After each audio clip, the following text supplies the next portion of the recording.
एक खबर की ओर बढ़ते हैं। देखिए, झारखंड की सभी 14 लोकसभा सीट पर जीत के संकल्प के साथ बीजेपी ने चुनाव की तैयारी भी तेज कर दी है। उम्मीदवारों की घोषणा के बाद इसमें तेजी आई है। बीजेपी के उम्मीदवार अपनी जीत सुनिश्चित करने की रणनीति पर काम करने में जुटे हुए हैं। दूसरी ओर आजसू ने कहा है कि जल्द ही पार्टी प्रत्याशी का भी औपचारिक ऐलान कर दिया जाएगा। 2024 में मिशन 14 में जुटा एनडीए, 11 प्रत्याशी का ऐलान, 3 पर सस्पेंस। गिरिडीह सीट से आजसू लड़ेगी चुनाव। धनबाद और चतरा पर घोषणा जल्द। अब की बार 400 पार के संकल्प के साथ चुनावी दंगल में एनडीए ने बड़ा दांव चलाया है। एक और विपक्ष गठबंधन और सीट बंटवारे के मंथन में जुटा है। दूसरी ओर बीजेपी ने झारखंड के 11 समेत देश भर के 125 सीटों पर उम्मीदवारों का ऐलान कर दिया है। रांची के मौजूदा सांसद संजय सेठ पर पार्टी ने फिर भरोसा जताया है। संजय सेठ ने कहा है कि रांची के विकास के लिए कई बड़े काम हुए हैं, कुछ काम बाकी हैं जो आने वाले 5 सालों में पूरे होंगे। संजय सेठ ने कहा कि अब की बार 6 लाख वोट के अंतर से रांची में कमल खिलेगा। अब रांची की जनता, हमारे जो देवतुल्य कार्यकर्ता हैं, वो नारा लगा रहे हैं कि अब की बार 6 लाख के पार। रांची मांगे अब की बार 6 लाख के पार। 6 लाख वोट नहीं, 6 लाख अंतर होगा और अब इस बार 10 लाख वोट पार होगा। रांची की जनता आशीर्वाद है। न सिर्फ रांची बल्कि दुमका से भी मौजूदा सांसद सुनील सोरेन को ही टिकट मिला है। सुनील सोरेन ने दुमका में फिर बीजेपी की जीत का दावा किया है। देश आगे बढ़ रहा है मोदी जी के नेतृत्व में। निश्चित रूप से यहाँ पर भारतीय जनता पार्टी का जीत होगा, इसमें कोई संदेश नहीं है। आज जो है हम लोग यहाँ से भारी मतों से जीत करके भारतीय जनता पार्टी यहाँ पर जाएगी। बीजेपी ने मौजूदा 8 सांसदों को फिर टिकट दिया है, लेकिन हजारीबाग और लोहरदगा के सांसद का टिकट कट गया है। हजारीबाग सदर के विधायक मनीष जायसवाल पर अब की बार पार्टी ने भरोसा जताया है। मनीष जायसवाल को हजारीबाग से बीजेपी का उम्मीदवार बनाया गया है। ये यहाँ के लोग हैं जिनके प्यार और स्नेह के चलते आज ये जो टिकट मुझे मिल पाया, उसमें इनका बहुत बड़ा स्नेह रहा है। तो हजारीबाग के कार्यकर्ता और हजारीबाग की जनता को मैं नमन करता हूँ। उनके चलते पिछले 9 साल से उनके साथ हूँ। अगर उनका आशीर्वाद नहीं मिलता, उनका प्यार नहीं मिलता, तो शायद ये टिकट भी नहीं मिलता। बीजेपी ने दावा किया है कि 2024 में झारखंड की सभी 14 सीटों पर एनडीए की जीत होगी। वहीं सुदेश महतो ने कहा है कि जल्द ही आजसू अपने उम्मीदवार की घोषणा करेगी। किसके हाथ में रहेगा इसकी घोषणा हुई है और 3 अभी आ जाएगा तो 14 के 14 कमल जीत करके 400 एनडीए और 370 कश्मीर के उस अमर बलिदान को जो हमारे संस्थापक अध्यक्ष डॉक्टर श्यामा प्रसाद मुखर्जी जी ने दिया है, उनके सम्मान में 370 अटक के जो कश्मीर अपना अभिन्न अंग बना है। भारतीय जनता पार्टी के कार्यकर्ता मोदी जी को तीसरी बार प्रधानमंत्री बनाने के लिए देने वाले हैं। 14 के 14 लोकसभा ये एनडीए का टारगेट है। कैंडिडेट 11 आ चुके हैं, 3 कैंडिडेट भी शेष है, वो भी आ जाएंगे। और हम पहले से एडवांस हमारी तैयारी, चुनाव तिथि से पहले की तैयारी हमारी प्रारंभ हो जाएगी। कि हम लोग ने लोकसभा स्तर पर, अगर पार्टी की हमारी बात करेंगे तो लोकसभा स्तर पर हमारी तैयारी चल रही है। गिरिडीह में हम लोग हजारीबाग, रांची या सभी लोकसभा पर, पूरे राज्य के लोकसभाओं पर हम लोग का काम पार्टी का अपना चल रहा है तैयारी को लेकर, ताकि एनडीए की जीत हम लोग सुनिश्चित कर सकें।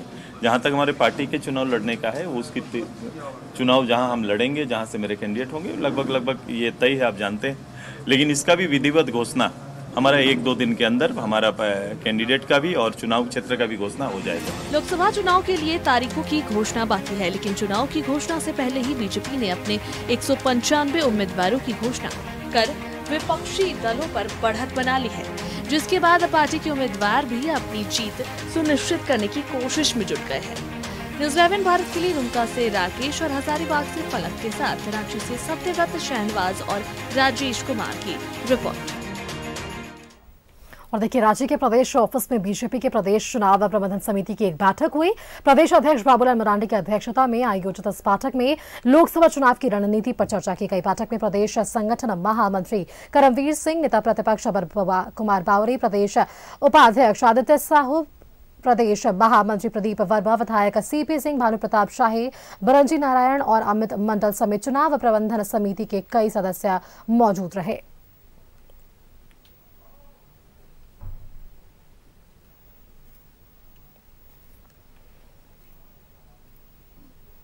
और चलिए आपको इसी खबर पर सीधे लिए चलते हैं, हमारे साथ संवाददाता राजेश जुड़े हुए हैं रांची से। एक बार उनका रुख कर लेते हैं। राजेश, कल देखिए अब आप बात कर रहे थे किस तरीके से 14 में से 11 लोकसभा सीटों पर उम्मीदवारों की घोषणा पहली लिस्ट के जरिए बीजेपी ने कर दी। 3 सीटों पर अब भी सस्पेंस बरकरार है। गिरिडीह सीट जो है आजसू के पास है। सुदेश महतो कह रहे हैं कि 1 से 2 दिनों के भीतर वहां से भी उम्मीदवार के नाम जल्द घोषणा कर दी जाएगी। इन सबके बीच आज भी एक महत्वपूर्ण बैठक होती है, तो कह सकते हैं कि लोकसभा चुनाव के लिए रणनीति काफी पहले से तैयार की जा रही थी, लेकिन अब उसे पटल पर भी देखने को मिल रहा है हमें। राजेश, कि बिल्कुल आपने सही कहा। देखिए, बीजेपी ऐसी पार्टी है जो हमेशा तैयारी करती रहती है। संगठन के स्तर पर उसकी तैयारी हमेशा चलती रहती है। बूथ स्तर पर उसकी इकाई जो है वह किस प्रकार से मजबूत हो, यह लक्ष्य होता है, ताकि पार्टी का यह नारा रहा है कि बूथ जीतो चुनाव जीतो। इस लिहाज से आप देखें कि तो संगठन की तैयारी जो है वो साल भर चलती रहती है, हमेशा चलती रहती है, लेकिन जब चुनाव आते हैं तो उसके लिए विशेष व्यवस्था करनी पड़ती है, कुछ एक टीम बनानी पड़ती है। इसी लिहाज से आप देखें कि चुनाव प्रबंधन संचालन समिति, ये तमाम समितियां बनती हैं और आज जो है उसकी पहली बैठक हुई प्रबंधन समिति की, जिसमें बहुत सारे सदस्य हैं, जिसमें पार्टी के पदाधिकारी हैं और कई कार्यकर्ता हैं, कई विधायक भी शामिल हैं। इन सभी को दायित्व दिया गया है। 37 टोलियां बनाई गई हैं। चुनाव के लिहाज से लोकसभा चुनाव में 37 टोलियां रहेंगी जो अलग अलग उनके दायित्व रहेंगे, यानी उनके काम रहेंगे। तो सभी को काम बांट दिया के बारे में समझाया गया है। अब काम भी बांट दिया जाएगा। 1-2 दिनों में सबको ड्यूटी पे लगा भी दिया जाएगा। चूंकि देखिए अभी तारीख का ऐलान नहीं हुआ है, और जैसे तारीख का ऐलान होगा उसके बाद सारी चीजें शुरू हो जाएगी। बड़े बड़े नेताओं का आगमन शुरू हो जाएगा, चाहे वो चुनाव प्रचार के लिए हो या फिर संगठन के काम को देखने के लिए, चुनाव में सहयोग देने के लिए दूसरे प्रदेशों से भी लोग आते रहते हैं। ऐसा इस लिहाज से देखिए हर जगह, हर प्रदेश में इस तरह के लोकसभा चुनाव में चुनाव प्रबंधन समिति होती है जो सारे काम को देखती है। कई ऐसे लोगों को भी इसमें शामिल किया जाता है जो सामान्य रूप से मुख्य धारा में नहीं रहते हैं पार्टी में, लेकिन उनकी सेवा इस सब ली जाती है। प्रदेश स्तरीय यह बैठक थी और आपको मैं बता दूं कि हर जिले में भी यह बैठक होती है। जैसा कि आपने देखा होगा कि बीजेपी ने पिछले लगभग सप्ताह 10 दिन पहले से ही हर लोकसभा क्षेत्र में चुनाव कार्यालय खोलने का अभियान शुरू कर दिया है। तो इस तैयारी का यह सब क्रम है और हम जानते हैं कि बीजेपी सबसे आगे आगे चलती है। आप देखें कि प्रत्याशियों के नाम की घोषणा भी उसने सबसे पहले कर दी, ताकि चुनाव सीन क्लियर हो जाए कि कौन कहां से लड़ रहा है। जैसे रांची से संजय सेठ हैं, फिर जमशेदपुर से हैं, 2 जगहों पर बदले गए हैं, लोहरदगा हो और फिर आप हजारीबाग देखें, जो सीटिंग थे उन्हें बदल दिया गया है। गीता कोड़ा जहां से हैं, यानी सिंहभूम, वो सीट बीजेपी के पास नहीं थी। राजमहल में ताला मरांडी है, वो भी सीट बीजेपी के पास नहीं थी। अब रणनीति यह है कि किस प्रकार से चुनाव का प्रबंधन किया जाए और संगठन को इस एक्टिवेट करते हुए चुनाव प्रचार में लग जाना चाहिए, ताकि लोगों तक पहुंचकर उनका आशीर्वाद, यानी वोट के रूप में उनका आशीर्वाद दिया जाना चाहिए। तो पार्टी हर स्तर पर तैयारी कर रही है। आपने देखा कि एलईडी वैन भी आज दिल्ली से आ गया है, जो सुझाव पत्र जो लेने हैं, जिसके आधार पर घोषणा पत्र तैयार होगा। पिछले दिनों राष्ट्रीय अध्यक्ष जगत प्रकाश नड्डा ने इस अभियान का शुभारंभ किया था दिल्ली में। अब ये 5 एलईडी वैन भी यहाँ रांची आ गए हैं। अब इन्हें क्षेत्र में भेजा जाएगा, जगह जगह लोगों को वो एलईडी के माध्यम से ये दिखाया जाएगा कि 10 साल पहले क्या स्थिति थी और 10 साल जो मोदी के शासन के हुए उसमें क्या स्थिति है और क्या बदलाव आए हैं। ये तमाम चीजें हैं कि लोकसभा चुनाव में बीजेपी झारखंड में सभी 14 लोकसभा सीटें पर विजय हासिल करे, यही लक्ष्य है। चाहे इसके लिए किसी भी तरह की तैयारी करनी हो, वह पार्टी कर रही है। सुष्मिता। बिल्कुल राजेश, और देखिए अगर पार्टी की तैयारियों की बात करें तो खुद प्रधानमंत्री नरेंद्र मोदी यहां पर पहुंचते हैं, भाषण देते हैं, लोगों से अपील करते हैं 14 से 14 लोकसभा सीटों के लिए। तो कहीं ना कहीं कह सकते हैं कि बीजेपी जो है पुरजोर इसका विरोध कर रही है कि जिस तरीके से मोदी की गारंटी को लेकर लोगों ने सवाल उठाए, इन सवालों के बीच बीजेपी ये खड़ी होती है कि मोदी की गारंटी सरकार पूरी भी कर रही है और इसी अपील के साथ वे जनता के बीच भी जा रहे हैं। क्योंकि देखिए अगर लोकसभा चुनावों की बात करें तो वैसे उम्मीदवारों पर वापस से पार्टी ने भरोसा भी जताया और वही 2 ऐसे लोग भी रहे जिनका टिकट भी काट दिया गया। अधिकांश जो सिटिंग एमपी थे उन पर भरोसा जताया गया है और जैसा कि मैंने कहा, जयंत सिन्हा ने स्वयं ही घोषणा कर दी कि वे चुनावी राजनीति से अलग होना चाहते हैं, लेकिन पार्टी में रहेंगे। सुदर्शन भगत का जो टिकट कटा है वो साफ तौर पर कटना उसे कहेंगे कि वह टिकट कट गया है। उनकी जगह पर सबीर उरांव जो राज्यसभा के अब तक के सदस्य हैं उन्हें प्रत्याशी बनाया गया है। तो अभी जो चीजें सामने दिख रही हैं उसके हिसाब से देखें तो पार्टी ने ज्यादातर पुराने चेहरों पर भरोसा जताया है और ये उम्मीद की है कि झारखंड में जो 12 सीटें उसके पास है, यानी एनडीए फोल्डर में 12 सीटें हैं, 2 को और भी उसमें ऐड ऑन करना है, यानी जोड़ना है। जैसे सिंहभूम के लिए प्रयोग किया गया, गीता कोड़ा को कांग्रेस से लाया गया है। वहीं राजमहल सीट पर ताला मरांडी जो बीजेपी के पुराने नेता रहे हैं, विधायक रहे हैं और प्रदेश अध्यक्ष भी रह चुके, तो उन पर दांव खेला गया है। तो परिणाम क्या होता है ये तो जनता किसे आशीर्वाद देती है ये तो रिजल्ट बताएगा। लेकिन आप देखें कि कार्यक्रम एक जगह है, चूंकि अभी चुनाव की घोषणा नहीं हुई है, आचार संहिता नहीं लगाए, तो कल एक बड़ा कार्यक्रम है। आपको मैं 2-3 कार्यक्रम के बारे में बता दूं। कल जो है रन फॉर मोदी है, सुबह 7 बजे यहाँ पर महिला मोर्चा के द्वारा ये कार्यक्रम आयोजित किया गया है। इसके अलावा कल जो है राज्य सरकार के खिलाफ पूरे प्रदेश में एक प्रदर्शन है, वो पेपर लीक मामले को लेकर। इसके अलावा जो भी विधि व्यवस्था से संबंधित समस्याएं रही हैं, जो घटनाएं हुई हैं, उसको लेकर राज्य सरकार के खिलाफ प्रदर्शन सभी जिलों में होगा, रांची में भी होगा।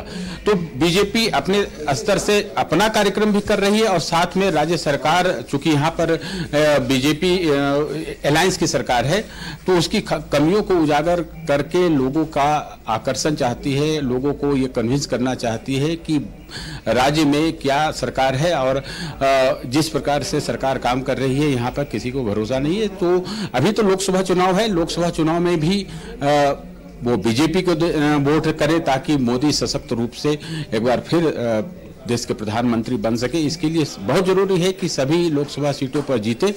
जनता को ऐसे रिझाने के लिए या आकर्षित करने के लिए या विश्वास में लेने के लिए तमाम प्रयास हो रहे हैं और ये कार्यक्रम अभी चलता रहेगा। आप देखें कि अलग अलग चौपाल भी लगाए जा रहे हैं। भारतीय जनता युवा मोर्चा की तरफ से नए नए लोगों को पार्टी में शामिल किया गया।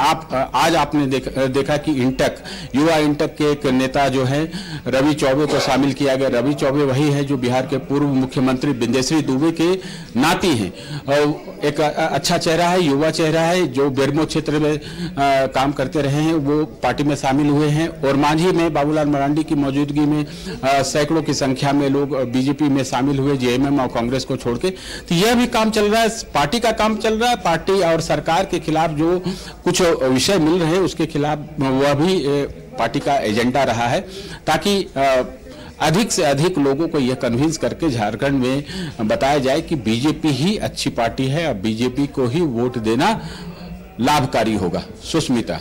तो बिल्कुल राजेश, तो कहा जा सकता है कि बीजेपी अपनी जमीन को मजबूत करने को लेकर अपनी तरीके से पूरी तरह से तैयार है और इसे लेकर अब जनता के बीच भी जाएगी। जिस तरीके से आप जानकारी दे रहे हैं कि कल भी एक 3 महत्वपूर्ण कार्यक्रम बीजेपी चलाने वाली है, तो चुनावी मोड में बीजेपी जो है वो घुस चुकी है और अब जनता के बीच बीजेपी का ये राजनीतिक मोड। चलिए, आपका बहुत बहुत धन्यवाद राजेश हमारे साथ जुड़ने के लिए और ये तमाम जानकारियां हमारे दर्शकों के साथ साझा करने के लिए कि बीजेपी ने जो लिस्ट जारी की इसमें 14 में से 11 लोकसभा सीटों पर उन्होंने पहली सीट में इनका उम्मीदवारों के नाम की घोषणा करती है। 3 सीटों पर अब भी सस्पेंस बरकरार है। जो गिरिडीह की सीट है वो आजसू के खाते में है।